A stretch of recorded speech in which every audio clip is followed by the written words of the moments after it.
Muito bem, hoje estamos aqui para falar mais um pouco sobre o autismo, lembrando que no mês de abril, né, o dia 2 de abril, na verdade, é o dia de conscientização mundial sobre o autismo. E hoje estou recebendo aqui a Cristiane Gatti, que é psicóloga terapeuta cognitiva. Isso, ó, tô ficando bom. A Gisele Neves, que é fonoaudióloga, e a Ana Paula Lima, que é psicopedagoga. E a gente quer falar um pouquinho sobre o autismo, porque assim, existe uma certa barreira muitas vezes dos pais aceitarem a que momento que a pessoa deve estar procurando aí esses profissionais para estar tratando, né, para estar dando o tratamento especial para o seu filho. Eu queria começar aqui primeiro com a nossa amiga Ana Paula Lima, falar um pouquinho sobre o autismo, Ana Paula. O que seria o autismo? Olá, pessoal. O autismo ele é um transtorno do neurodesenvolvimento, né? Ele afeta várias áreas do nosso cérebro, né? Tanto a parte comportamental, a parte da comunicação, né? A parte motora, né? E dentre essas outras questões do neurodesenvolvimento, nós podemos observar, né? Se a criança está muito calada, se ela tem atrasos, né? De fala, se ela tem atrasos na parte motora. Então, o autismo ele já vem sido estudado já faz muito tempo. Porém, há pouco tempo, as informações têm chegado até as pessoas. Hoje em dia, a gente tem mais informação sobre o que é o autismo, como detectar o autismo. Ele não é assim uma questão de doença, né? Ele é um transtorno do neurodesenvolvimento, né? Como a criança pensa, né? A gente sempre fala assim que o autista ele tem um jeito de pensar diferente, mas ele aprende, né? Com as terapias corretas, né? Com o tratamento certo, essa criança evolui, né? Para uma melhor qualidade de vida. E vamos falar também um pouquinho, né? A gente que vai fazer um bate-papo aqui bacana. Eu queria falar com a Gisele. Gisele, em que momento que o pai deve se atentar para essa questão? Porque o autismo, por exemplo, o Felipe Andrei, que é meu filho, né? Que é autista, ele até 1 ano e 2 meses ele começou a desenvolver a fala, normalmente depois travou. Em que momento que o pai deve perceber isso? Bom dia. Não existe um momento exato, né? Isso vai da percepção de cada criança. E assim, se houver algum atraso, no caso, vamos dizer, do Felipe, né? Ele regrediu, né, na fala, ele estacionou. Então é importante que os pais fiquem atentos a uma regressão de fala ou um atraso, criança com 2 anos que não fala, né, com 2 anos e meio que fala o mamãe, o papai que fala pouco, né? Não só isso, como um atraso também motor, criança que tem a marcha, né, bem lenta ou que atrasa muito para andar, né? A parte também de pega, criança que não consegue pegar na colher, consegue pegar no garfo. Então são várias características que ao longo do tempo a gente vai observando na criança. Mas principalmente quais são os primeiros sinais? Realmente é a fala, né? Porque surge primeiro, né? Então os pais têm que ficar atentos justamente a isso, ou uma regressão ou um atraso mesmo, né? Aquela criança com 2 anos que não fala. E eu queria falar um pouquinho com a Cris, a gente vai fazer esse bate-papo aqui. Cris, se a gente pegar os dados estatísticos, né, na década de 80 a gente tinha para cada 150 crianças uma com autista, uma com o autismo. E hoje a cada 36 crianças uma tem essa síndrome. Isso se deve ao quê? Tem algum estudo que fala sobre isso e a função da psicologia na vida da criança autista?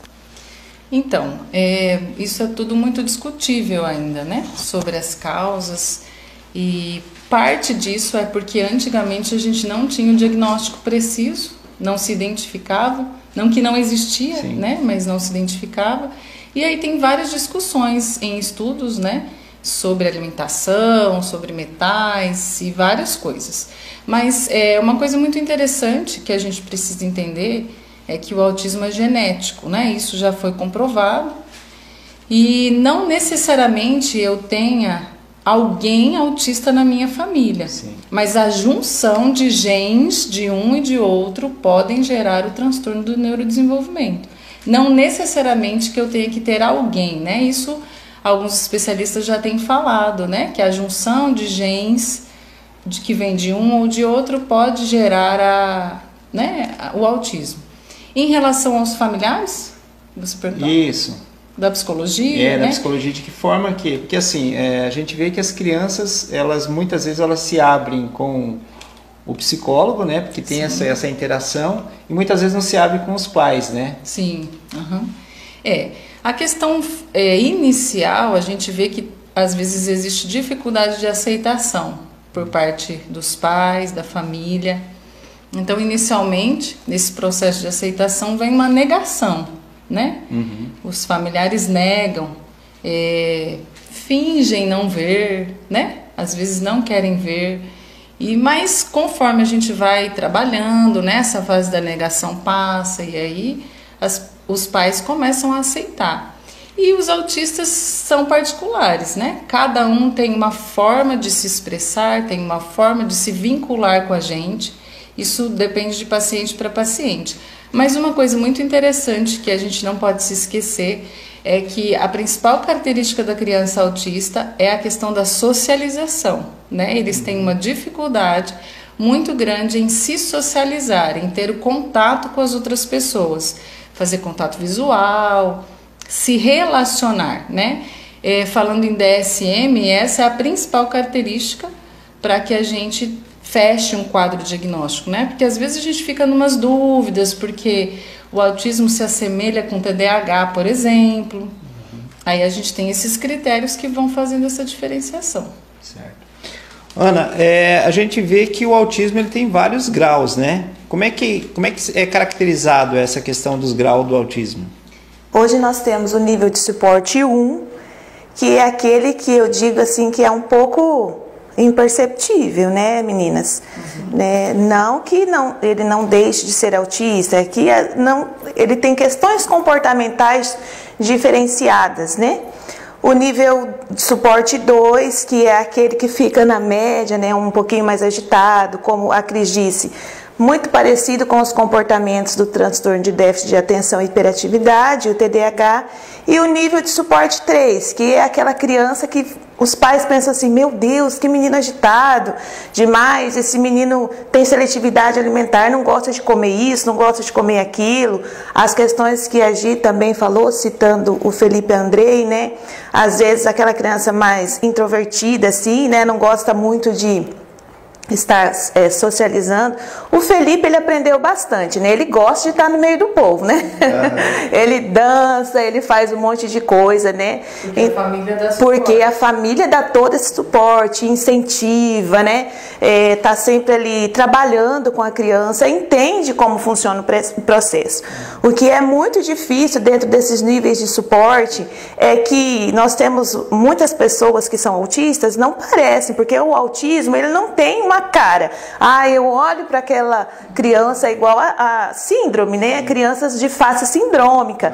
Você olha para ela e você fala assim, nossa, né? Essa criança parece ter alguma coisa, né? E o autismo, né? Na maioria dos casos, né? Não vou dizer que em alguns não, mas a maioria não tem, você não tem como saber, né? Tanto é que a gente tem essa dificuldade em estacionamentos, nós temos dificuldade na escola, né? Porque muitos não percebem, se não tiver um laudo médico confirmando, eles não vão entender esses níveis de suporte, né? Então, assim, o DSM, ele traz isso para a gente poder se organizar com relação a isso, e mais assim, é bem sério, porque o nível 1 não aparenta. Sim. Né? Nós temos aqui na clínica nível 1, 2 e 3 de suporte, né? Mas nós sabemos que muitos médicos, eles não trabalham com os níveis de suporte. É autista e está fechado, né? Porque cada um tem a sua característica particular, né? Alguns vão falar bastante, outros sabem falar e não vão falar nada, né? Outros gostam de estar no meio de outras crianças, até adultos, né? Nós temos casos de adultos, nós temos uma amiga que descobriu o autismo aos 40 anos de idade, né? Sim. Então, assim, e a pessoa, ela fica ali, se ela não tem um tratamento adequado, ela fica ali se retraindo, ela não consegue desenvolver, fica em sofrimento, né? Então, assim, é importante saber, né? saber como funciona, saber também que pode ser um transtorno invisível, por isso que nós temos os colares, né, que nos auxiliam, que nos ajudam, para quem tem informação, para quem tem conhecimento, olhou já sabe, olha, esse pode ser um transtorno invisível. E também aquele pai, né, aquele pai que acompanha o desenvolvimento do seu filho, que estuda, que busca, também ele consegue identificar isso na criança, né, que tem um aspecto, né? Isso. Ele consegue porque... desculpa, né? Ele consegue porque eu sempre digo assim para as famílias, elas estão o tempo todo com os seus filhos. Né? Geralmente, quando é o primeiro filho, os pais ficam meio assim, isso é coisa da idade, é desse jeito mesmo, né?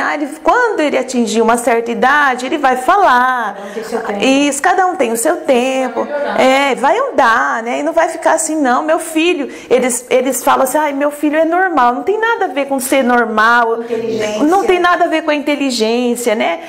A pessoa física, biologicamente falando, né? Ela é uma pessoa normal. Sim. A parte neurológica é que funciona de uma maneira totalmente diferente. E assim, já que nós estamos aqui falando, né, eu falo assim que quando há informação, né, porque isso que nós estamos conversando aqui é informação, né, estamos tentando gerar no coração das pessoas mais informação, porque quando ela existe, né, essa questão do preconceito, né, porque nós aqui na clínica temos casos às vezes das crianças pedirem, né, olha, o coleguinha não me aceita, né, assim, eu quero brincar, eu quero a própria criança que está no espectro, né? Sim.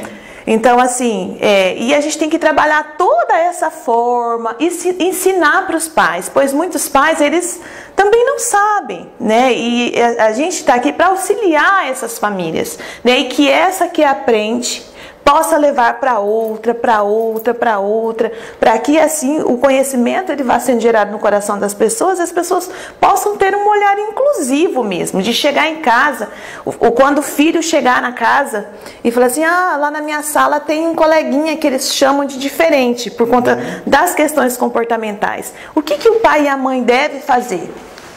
Procurar conhecimento. Falar, meu filho, olha, conversar com o professor ou com o profissional, né, entender sobre o assunto e ensinar para os seus filhos.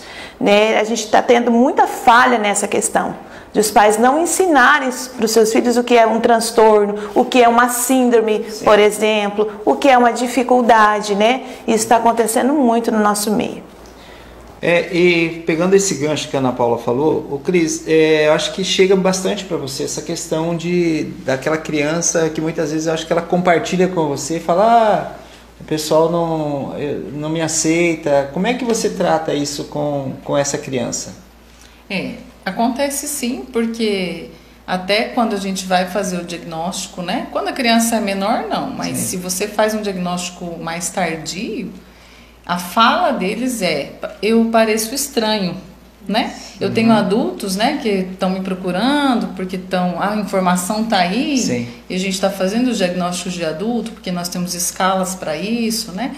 Então eles dizem isso. Eu sempre achei que eu parecia estranho, né?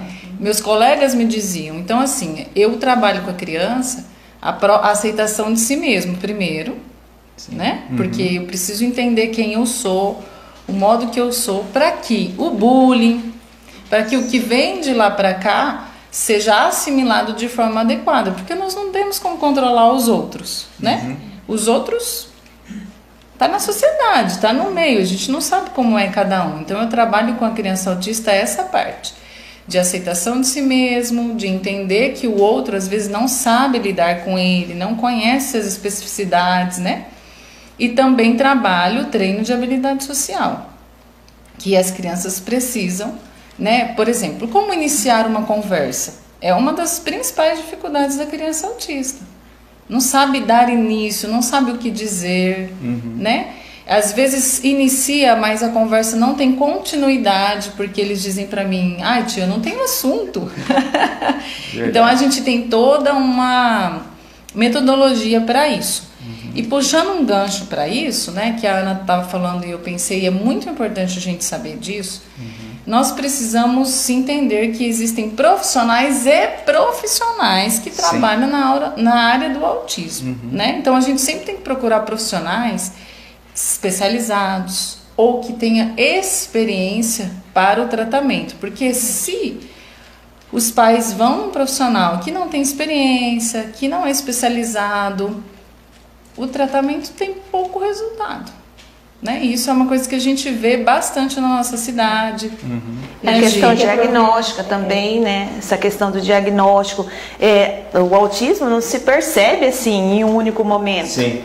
Né? Não é em um único momento. Então você tem que observar os comportamentos, né, atitudes da criança, não só em um ambiente, né? Tem um ambiente escolar, tem os outros profissionais que acompanham. Essa questão da equipe multidisciplinar, ela é muito, muito importante e é um trabalho muito sério, né? Então assim, eu acho que o meu filho é autista, eu vou levar logo no médico, né? É o médico que fecha o diagnóstico, ele é quem fecha, né? Esse negócio de falar assim, eu fui fulano de tal, ele tem uma hipótese diagnóstica, mas não se fecha, porque tem muita coisa que acontece antes para se fechar no diagnóstico.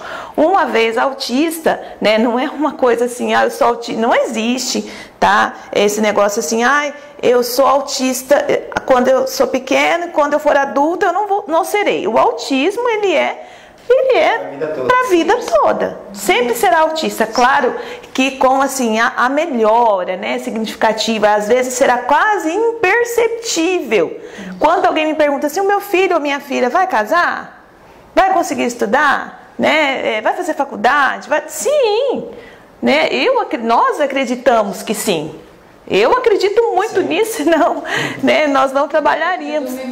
Depende do nível de suporte, mas sim, né? O nosso trabalho é que saia do nível de suporte 3, vá para o nível de suporte 2, né? E que vá caminhando, né?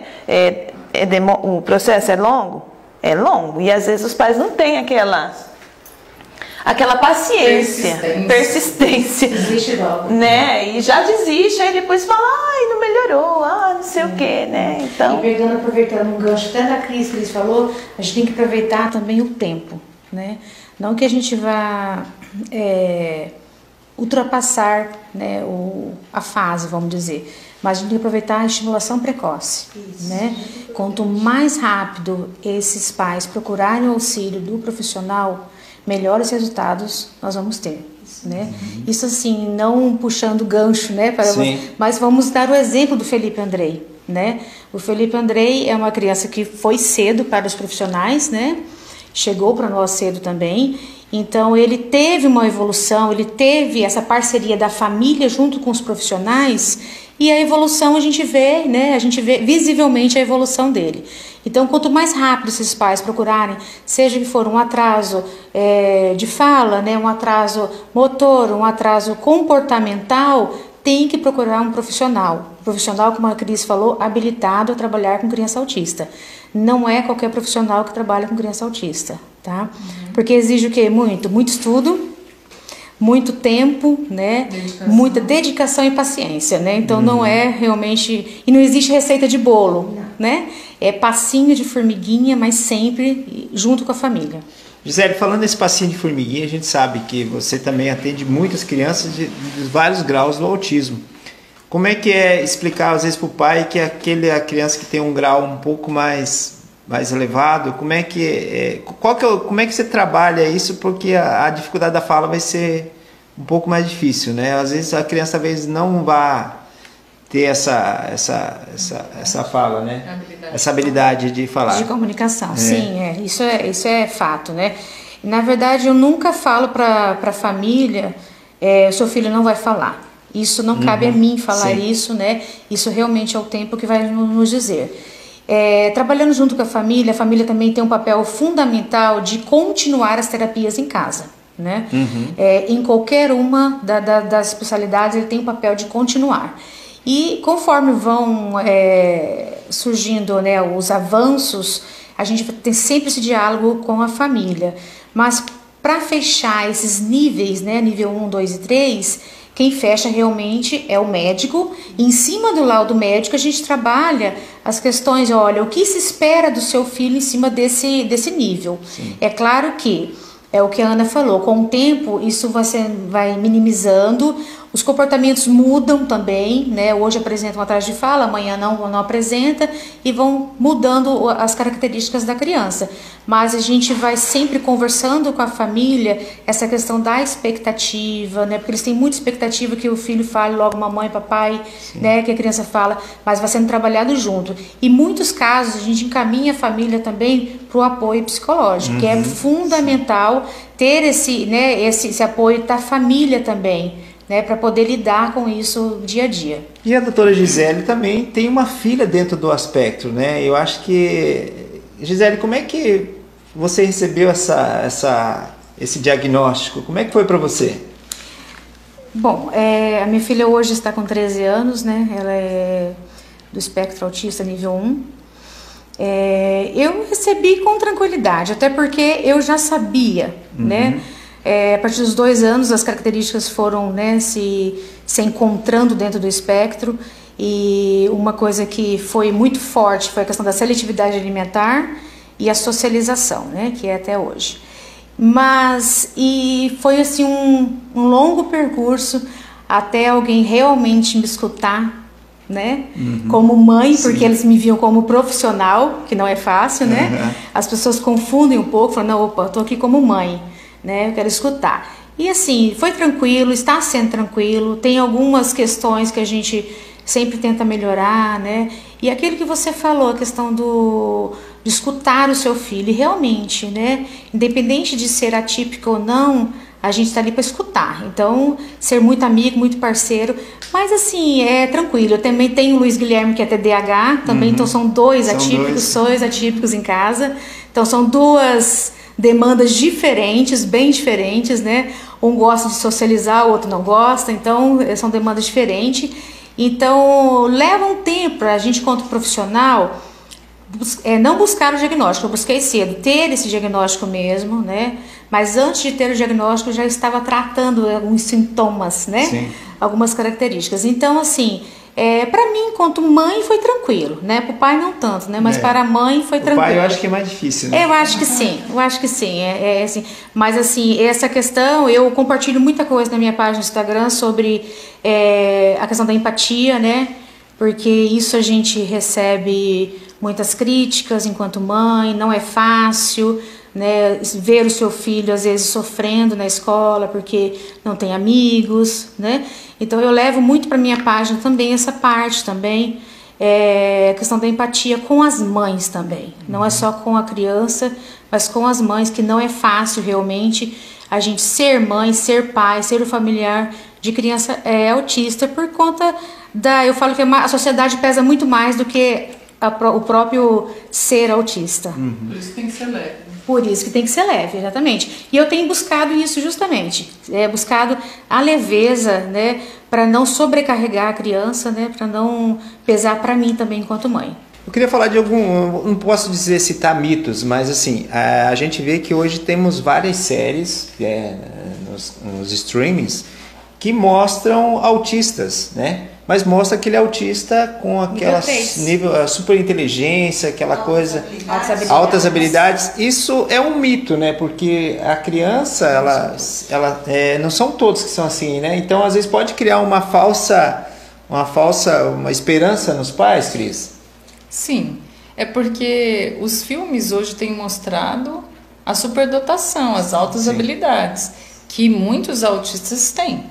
Mas não são todos, né? Então, mas isso é perceptível, Andrei. Desde o início a gente percebe, né, com o acompanhamento, se, né, tem superdotação ou não. Existem testagens para isso, e o próprio profissional que acompanha a criança semanalmente, né, observa isso. E é uma outra questão, né? A gente acompanha a criança semanalmente, então a gente está o tempo todo observando a criança. Né? Então até falamos do médico, o médico fecha o laudo, Mas quem observa somos nós, porque nós estamos acompanhando de perto a criança. Às vezes o médico vê a criança meia hora, 40 minutos e quer fechar laudo. Não. Eu até digo às vezes para alguns pais, né? Faz primeiro um processo de avaliação com os profissionais, para depois você chegar no médico com as ferramentas todas avaliadas, né? Porque senão o processo fica mais difícil. Pegando esse gancho que a Cris falou, realmente do fechar o diagnóstico, por exemplo, o Felipe Andrei, a gente começou com ele com 1 ano e 6 meses, levou na pediatra, que essa pediatra fez um estudo, uma linha, né, eu não sei como é que determina o nome técnico dessa linha, e ela fez algumas perguntas para nós, para saber em que nível que ele estava, as características dele. É a linha de desenvolvimento. Isso. E a partir daí ela falou assim, não, vocês têm que procurar uma neuropsiquiatra, né? E aí sim, a gente procura essa neuropsiquiatra e só depois dos 4 anos que ela realmente falou, não, o filho de vocês é autista, está dentro do aspecto. Só que ele também está no aspecto leve. Então, assim, por isso que ela indicou, procure bons profissionais.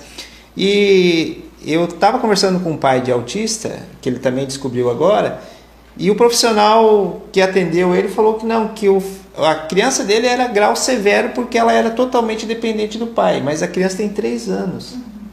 Né? Então, assim, existe essa... Por isso que quando a gente fala, procurar, vocês comentam, e eu acho que isso deve ser bem reforçado, procurar bons profissionais, porque realmente é algo novo para a sociedade, novo que eu falo assim, porque de uns anos para cá que ela começou a ter essa repercussão, essa visibilidade, e os pais procurarem realmente saber se aquele profissional é qualificado, né? Isso é muito importante, né? E a qualificação, não só os títulos, né? Sim. Os cursos, mas a experiência, né? É muito importante, porque a experiência que traz para o profissional esses feelings assim, Sim. que a gente consegue observar, que um profissional não experiente não consegue, né? Então isso é muito importante. Meninas, eu agradeço muito. Eu acho que se a gente fosse ficar falando de autismo aqui, a gente tem muito assunto, né? Mas eu agradeço a disponibilidade de vocês de poder estar contribuindo com a gente, porque a nossa intenção é justamente levar a informação e que as pessoas também busquem, né? E que os pais também percam um pouco esse medo de falar que seu filho está dentro do aspecto, né? Eu acho que o Marcos Mion, que eu acho que foi o que levantou essa bandeira e que eu acho que deu essa visibilidade, né? Porque são pessoas que realmente abraçaram a causa, né? Assim, pegaram, falaram, não, meu filho realmente mas assim, eu acho que as pessoas, quem perceber alguma coisa diferente no filho, tem que buscar Não esperar, né? Não esperar, né? Que as coisas fiquem... E assim, a gente tem muita coisa cultural também ainda, né? Que tem que ser quebrada, né? Muitas coisas, muitos preconceitos, né? Muitos mitos que tem que ser quebrado na sociedade, né? É isso mesmo. Ana Paula, muito obrigado pela você, assim, o Felipe já ganhou alta de você, né? Então, assim, ele está naquele desenvolvimento bacana. Queria que você fale as suas considerações finais e agradecer pela sua disponibilidade. Eu que agradeço, fico muito feliz pela oportunidade. E o que eu desejo, assim, sabe, de verdade, é que as pessoas tenham mais informação, né? Que as pessoas, elas busquem entender, ouvir os seus filhos, prestar atenção nos comportamentos, porque nós todos hoje somos pessoas que trabalham, né? É muito corrida a nossa vida, leva a criança para a escola de manhã ou à tarde, deixa lá, chega, olha na hora do almoço, né? À noite é a mesma coisa, às vezes os pais estão cansados, né? E é quando o outro fala que nós vamos se atentar para alguns detalhes, né? Então, assim, o meu desejo é que tenha mais informação. Nós estamos aqui à disposição, graças a Deus, aqui, né, na Clínica Recanto. Se as pessoas nos questionam, né, nós falamos, se nos encontram na rua, a gente procura explicar, procura passar um pouco mais de informação, né, acolher as mães, né? O nosso papel também é que nós somos uma clínica acolhedora. né? Nós procuramos acolher. O autismo não é culpa de ninguém, nenhum tipo de transtorno é culpa de ninguém, né? Então ele precisa ser falado, né? Precisa ser trabalhado, né? Para que a gente consiga caminhar com mais informação, né? Quanto mais informação, menos preconceito, né? Gisele, muito obrigado também a você pela sua disponibilidade.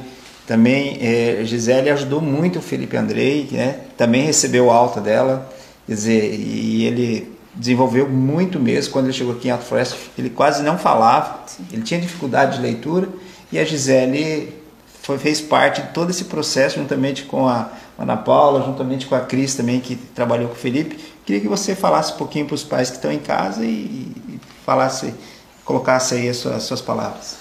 Sim, assim como a Ana, o meu desejo é por uma sociedade mais empática, né?